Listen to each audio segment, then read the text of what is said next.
En el pasaje de hoy encontramos uno de los milagros más extraordinarios y poderosos de la historia en tan solo 8 versos simples del Nuevo Testamento. Y ya que nos estamos acercando a la Navidad, es importante entender lo que significa realmente el nacimiento de Jesús.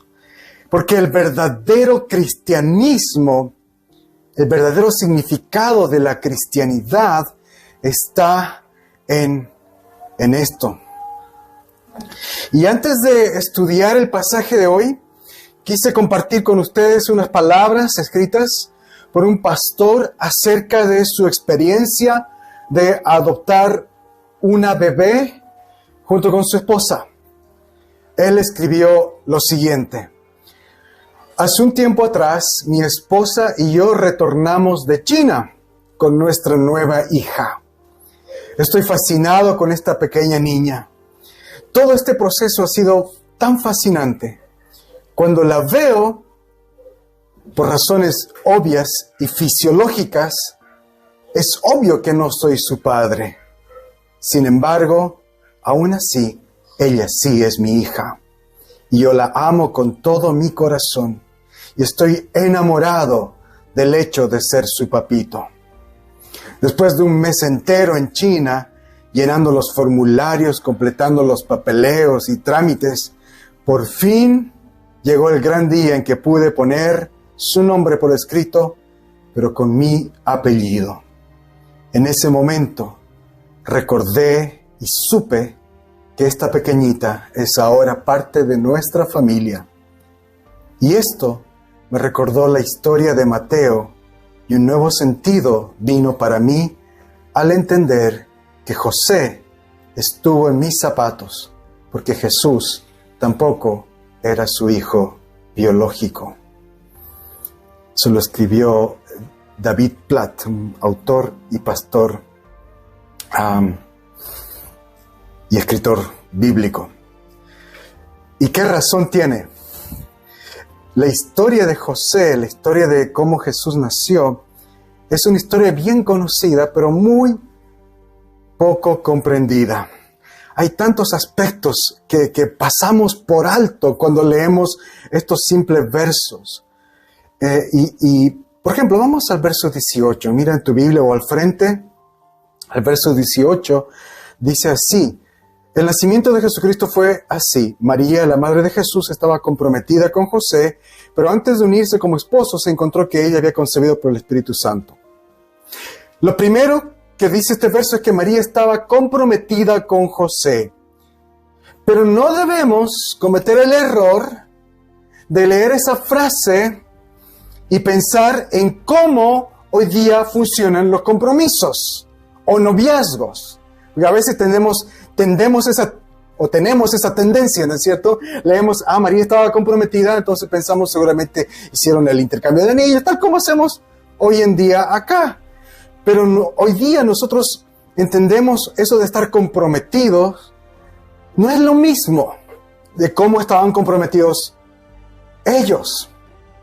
De hecho, hoy día hay tantas frases para hablar de la relación de una pareja que con Carlita el otro día estábamos como tratando de hallar ¿qué quiere decir esto? Porque hay el pololeo, estar pololeando, o están comprometidos, o están noviando, o están saliendo. ¿Qué quiere decir? ¿Cuáles son las diferentes etapas?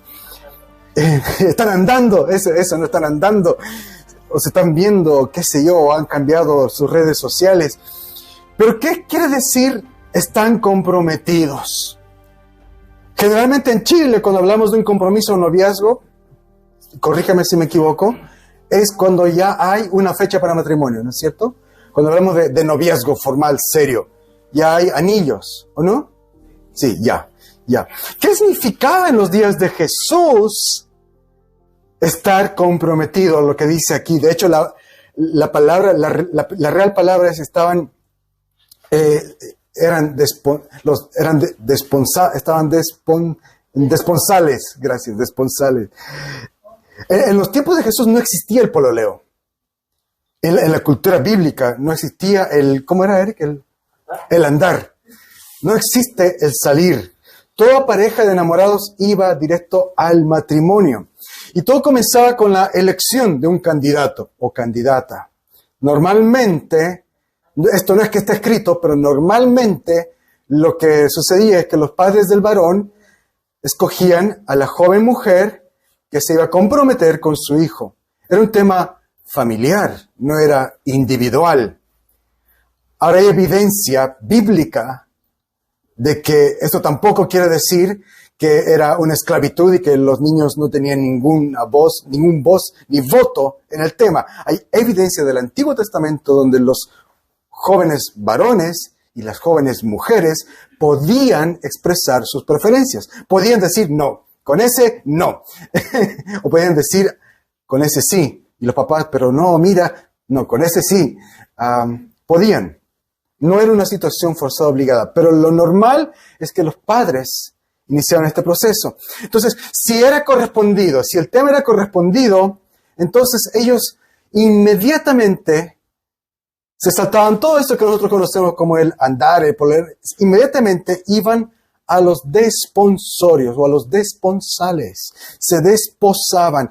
Ese era el noviazgo formal, pero mucho más serio que en nuestra cultura.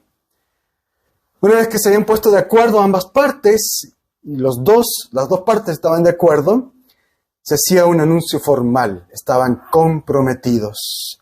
Y eso se hacía firmando un contrato. Firmando un contrato. Y la única forma de romper ese contrato era por medio de un proceso oficial de divorcio.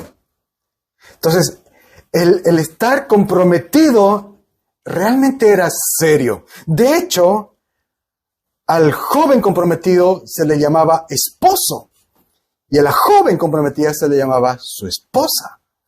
Aunque no habían todavía hecho la ceremonia oficial del matrimonio, aunque no vivían juntos, todavía no se habían conocido, que es otro verbo que la Biblia utiliza para hablar de las relaciones íntimas, de las relaciones sexuales. Ellos no vivían juntos, no habían tenido relaciones, pero ya en esta etapa se les conocía como esposo y esposa.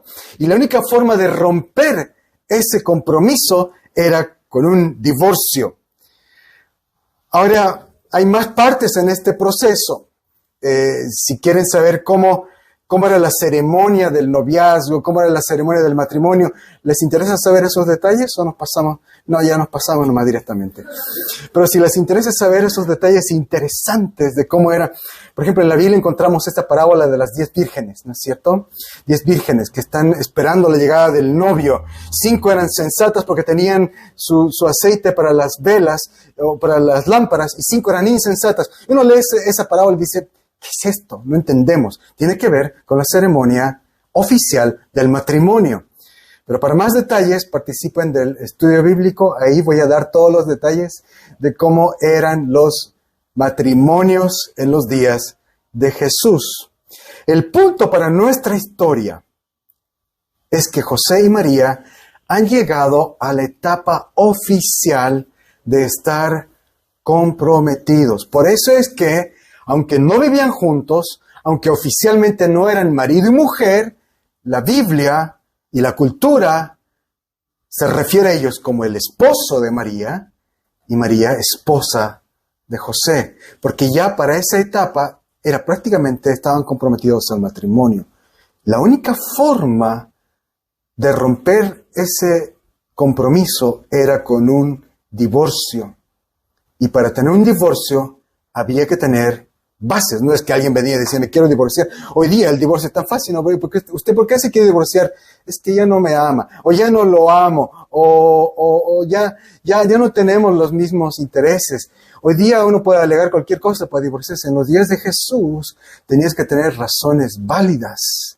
Y la única razón más potente para romper un matrimonio era el adulterio. Así que era un tema heavy. Y en eso estaban José y María. Están comprometidos, no están viviendo juntos, no tienen relaciones íntimas, probablemente ya tenían la fecha para su matrimonio, solo faltaba oficializarlo. Y en eso sale la noticia de que María está embarazada. Y José no es el papá. Ahora, Mateo nos dice por adelantado que ese bebé fue concebido por el Espíritu Santo. Pero yo quiero que nos pongamos en los zapatos de José. José no sabe ese detalle. Él no sabe en este momento, él no sabe que el bebé que está en el vientre de su esposa, de su comprometida, fue concebido por un milagro de Dios. Él lo único que sabe es que María está embarazada y él no es el padre. Y él lo sabe a ciencia cierta porque él no ha tenido relaciones íntimas con María. ¡Qué tremendo! Hermanos varones presentes, ¿qué harían ustedes si descubres que la mujer con la que te vas a casar está embarazada y tú y ella nunca tuvieron intimidad? ¿Qué harías tú? Esa fue la situación de José. Esa fue su situación. En el verso 19 nos dice, me voy a adelantar a esa. Verso 19 nos dice que José quiso dejarla para no denigrarla. Y también nos dice que José era un hombre muy justo. Ahora, a primera lectura esto es extraño, ¿no es cierto? Si José era un hombre justo, ¿por qué quiso dejar a María? Parece no tener sentido. ¿Cómo un hombre justo, bueno, bondadoso, piensa dejar a su novia embarazada? ¿Qué hubiera sido lo correcto en una situación así, en los días de Jesús? ¿Qué hubiera sido lo normal, lo correcto, lo que un hombre justo hubiera hecho según la ley del Antiguo Testamento, la ley de Dios? Divorciarse, exactamente, un divorcio. Lo apropiado, lo justo, era que él se divorcie de su cónyuge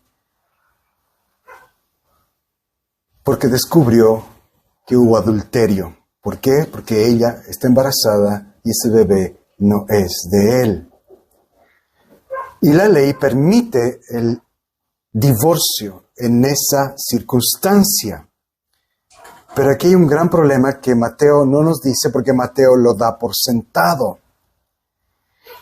Que según la ley de Dios, el adulterio tenía un castigo. ¿Cuál era ese castigo? Apedreamiento, la muerte. Era castigado bajo pena de muerte. Entonces, si José se presentaba para anular ese compromiso, ponía en riesgo la vida de María. O por lo menos un escándalo que podía terminar en su muerte. Pero casarse con ella y aceptarla hubiera sido reconocer y vivir en pecado con el hijo que no es de él. Entonces es un dilema para José. Él quiere hacer lo que es justo, pero tampoco quiere dañar a María. No quiere denigrarla. Eso es increíble porque cualquier hombre en la situación de José que descubre que su novia está embarazada de otro, no hubiera pensado 2 veces en denunciarla a viva voz y ojalá que la apedreen. Eso es lo que hubiera hecho cualquier otro en la situación de José, resentido, guiado por su resentimiento, por su despecho, por su enojo. Pero aquí lo que la Biblia nos está mostrando es la clase de hombre que era José. Él no está actuando por despecho ni enojo. Está en un gran problema. Sí, está en un gran dilema. Pero él no quiere, aún a pesar de que se ha enterado de que María está embarazada y no es de él está pensando en su bienestar. En el bienestar de María. Claramente, José aún la amaba.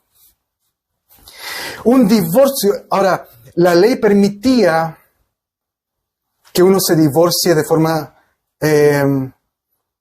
no secreta, pero de forma anónima. Bastaba con que uno presente 2 o 3 testigos y podía haber la posibilidad de que se divorcie de ella de forma anónima y que eso no llegue a un apedreamiento. Podía darse esa situación. Se daba esa posibilidad. Pero José está aún preocupado de la vergüenza pública que eso podría provocarle a María. A pesar de que todo apunta a que ella le fue infiel, José está preocupado. José no quiere dañar a María. Él quiere obedecer la ley de Dios, pero al mismo tiempo extender compasión a la mujer a la que ama, con la que está comprometido, a pesar del aparente adulterio. Eso es lo que este verso nos está mostrando. Por eso es que dice que José era un hombre justo. ¿Qué hubieras hecho tú en su situación? Es una situación parece imposible para José. Y por eso es que en los versos que vienen, la solución es fantástica. Lee conmigo los versos 20 y 21. Mientras José reflexionaba al respecto, un ángel del Señor se le apareció en sueños y le dijo: José, hijo de David, no temas recibir a María, tu mujer, porque su hijo ha sido concebido por el Espíritu Santo. María tendrá un hijo a quien pondrás por nombre Jesús, porque él salvará a su pueblo de sus pecados. No tengas miedo, José. Cásate con ella. Ámala, porque no ha habido infidelidad. No ha habido adulterio. Ese hijo es el Hijo de Dios. Ese hijo es producto no de un adulterio, no del engaño, es producto de un milagro. José es llamado por Dios, ordenado por Dios, a casarse con María, a adoptar ese bebé, a amarlo, a cuidarlo como su hijo propio. Un hijo que él no concibió, que ningún hombre concibió. José es ordenado por Dios a creerle a Dios de que ese hijo ha sido concebido por un milagro del Espíritu Santo. Dios le está diciendo a José: este es el milagro más grande. Este niño se llamará Dios salva. Este niño se llamará, ¿qué dice el verso? ¿Cómo se debía llamar el bebé? Jesús. Jesús quiere decir Dios salva. ¿Por qué se tiene que llamar Jesús? ¿Por qué se llama Dios salva? Porque Él salvará a su pueblo de sus pecados. Lo que está diciendo el ángel aquí es que este niño va a ser un verdadero ser humano. Va a tener la naturaleza humana por su madre, pero va a tener la naturaleza divina porque ha sido concebido por el Espíritu Santo. Por el lado de su madre, él va a ser humano, un hombre, y eso lo vamos a ver. Como hombre, él se va a cansar, va a tener hambre, va a sufrir, va a llorar, va a estar limitado a las debilidades, a los dolores de los seres humanos. Pero por el lado del Espíritu Santo, por el lado divino, vamos a ver que Él tiene naturaleza divina. Lo vamos a ver a este bebé perdonando pecados, cosa que solo Dios puede hacer. Lo vamos a ver haciendo milagros, resucitando muertos, teniendo autoridad sobre demonios y sobre la muerte. Y al final lo vamos a ver vencer, derrotar al enemigo más grande, que es la muerte misma, cuando resucita. Solo Dios puede hacer esas cosas. Este niño tendrá las dos naturalezas. Él es hombre y Dios. Y eso es precisamente lo que dice los versos 22 y 23. todo esto sucedió para que se cumpliera lo que el Señor dijo por medio del profeta: una virgen concebirá y dará a luz un hijo y le pondrás por nombre Emmanuel, que quiere decir, Dios está con nosotros. El milagro de que una virgen concibiera un hijo, Mateo dice que es el cumplimiento de una profecía muy antigua del profeta Isaías. Esa profecía que está citando aquí se dijo, se habló, se escribió el año 734 antes de Cristo. 734 años antes de este nacimiento, antes de este embarazo, en el reino de Judá, el rey de Judá, Acaz, estaba desesperado porque sus enemigos habían hecho una alianza para destruirlos. Y él estaba desesperado.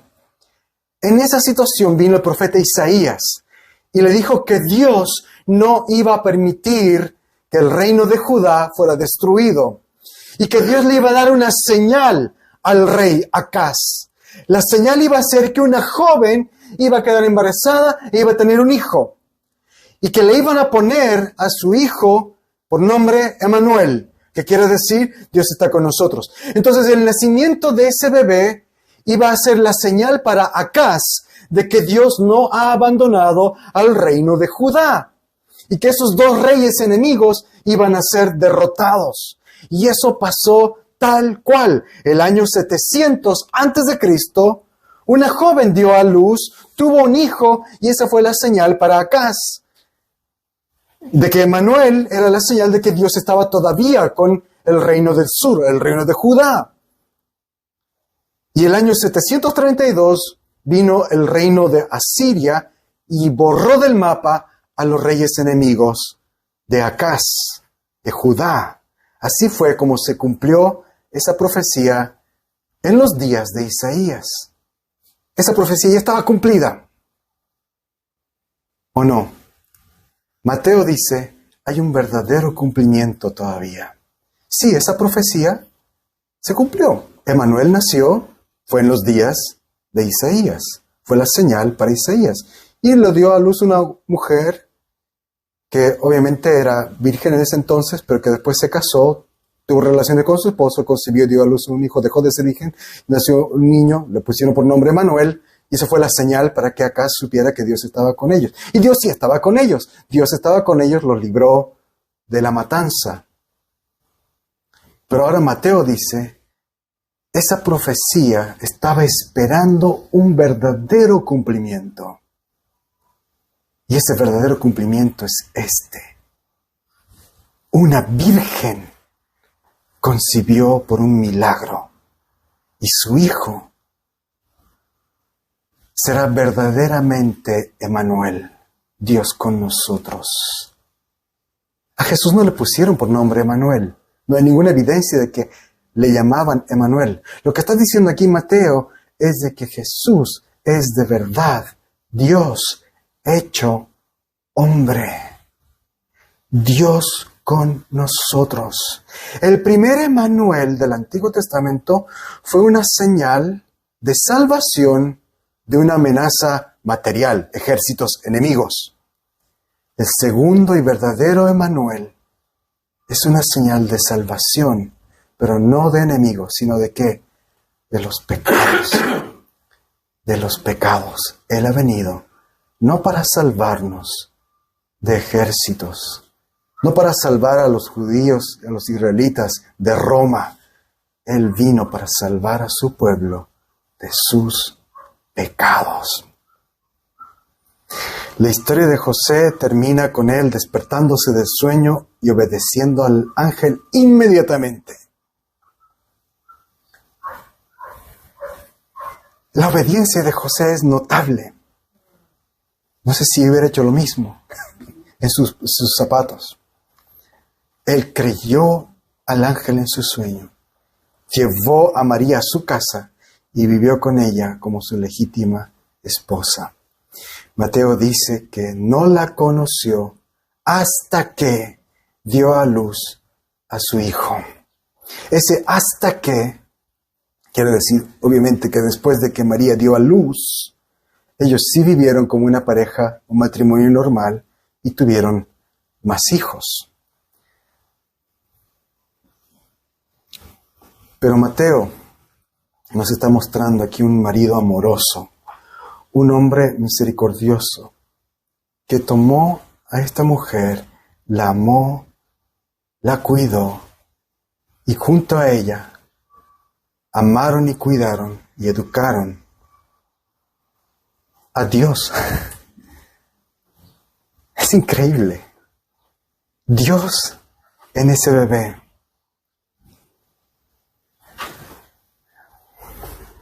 José es un tremendo ejemplo de obediencia, pero con todo lo ejemplar que él es, el verdadero protagonista de este relato es ese bebé. Mateo nos está presentando un bebé que es al mismo tiempo el Creador. Jesús, Él es Dios con nosotros, el que vino a salvar a su pueblo de sus pecados. Hermanos, ¿cómo respondemos a esta verdad? En esta Navidad, ¿cómo respondemos al nacimiento del Salvador? ¿Qué hacemos con este anuncio? Él es el Salvador, Él es Dios con nosotros.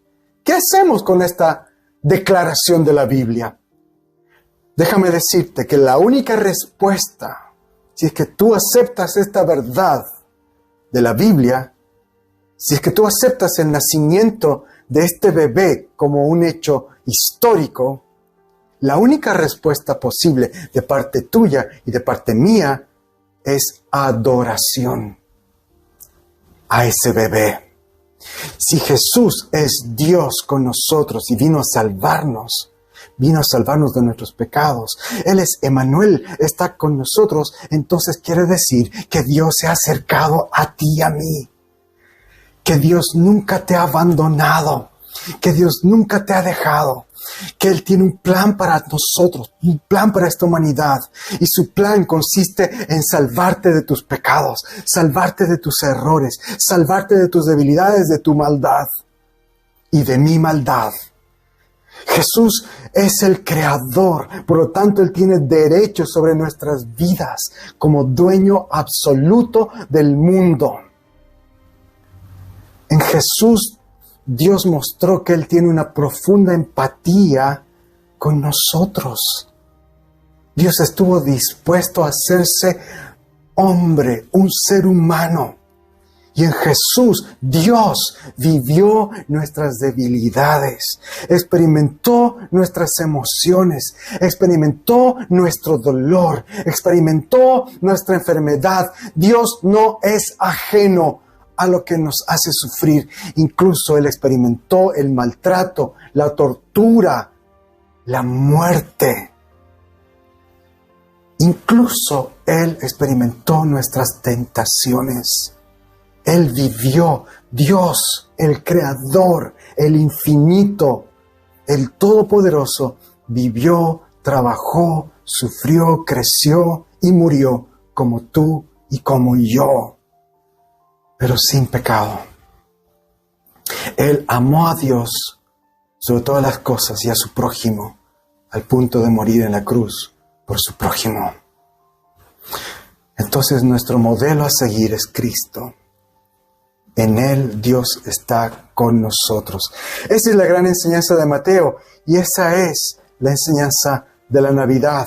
Dios está con nosotros. Y quiero terminar este mensaje con las últimas palabras de Mateo. Estas son las primeras palabras de Mateo acerca de Jesús. Él es Dios con nosotros. Quiero terminar con las últimas palabras de Mateo. Estas palabras están en el último capítulo, en el último versículo de Mateo. Las dijo Jesús.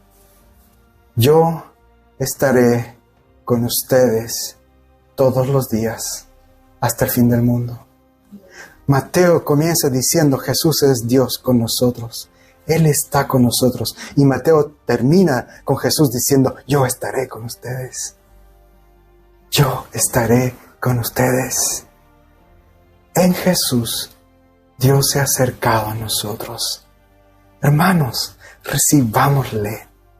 con los brazos abiertos. Adorémosle. Reconozcamos que Él es el Señor, que Él es todo lo que necesitamos. El mejor regalo de la Navidad es Jesús. Amén. Dios con nosotros. Oremos.